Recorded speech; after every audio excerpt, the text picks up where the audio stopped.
Հարգելի գործընկերներ, օրենքի հետ կապված ամեն ինչ ասվեց, բայց վերջին քննարկումները օրենքի հետ առնչություն չունեին, գնացին քաղաքական շահարկումներ։ Պարոն Խաչատրյանին հիշեցնեմ, որ ազգային ժողովի կողմից ստեղծված քննիչ հանձնաժողովը ներկայացրել է զեկույց, ի տարբերություն այն զեկույցի, որ դուք երբեք չներկայացրեցիք, որ ղեկավարում էր Արծվիկ Մինասյանը։ Զեկույցը գտնվում առաջի բաժնում, եւ ինչքան գիտեմ, ձեր խմբակցությունից կարդացել է միայն Գեղամ Մանուկյանը։ Դուք չեք կարդացել։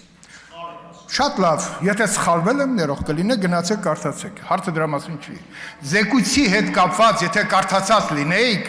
մի խանգարեք ինձ։ Եթե զեկույցը կարդացած լինեք, Վագ Ալեքսանյանի հիմնավորումները, որ այդպես ամբողջական կարար ներկայացներ, կապված Սերյան Օհանյանի տղայի դրվագի հետ կապված, դուք այնտեղ կնկատեիք ուսումնասիրությունը եւ այդ մասին որևէ շահարկման առարկա չեք դարձնի։ Այդ մեկ։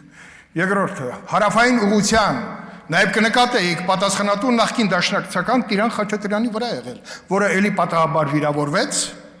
եւ մենք հարավում ունեցանք անհաջողություններ։ Տիրան Խաչատրյանը վերականգնեց իր դաշնակցական լինելը, եւ դուք փակ դաշնակցական ֆորմատով կարող եք հարցեր տալ։ Այդ ո՞նց եղավ։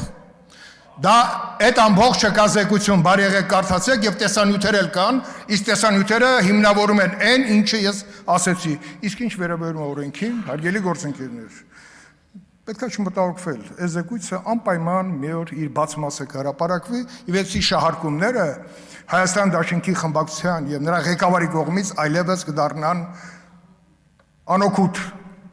Օրենքը անհրաժեշտ է, Տիկին Գրիգորյան, օրենքը պետք է մենք կողմ քվեարկենք, որը մեզ հնարավորություն կտա ավելի լայն ֆորմատով պատկերացնել, թե ինչ էլ արհավիրքների առաջ կարող է մեր երկիրը կանգնել, որի դիմակայման համար հենց տվյալ կառույցը, որը ստեղծվել է մեր կողմից, նրա հնարավորությունները պետք է օր առաջ ավելի մեծացնել։ Շնորհակալություն։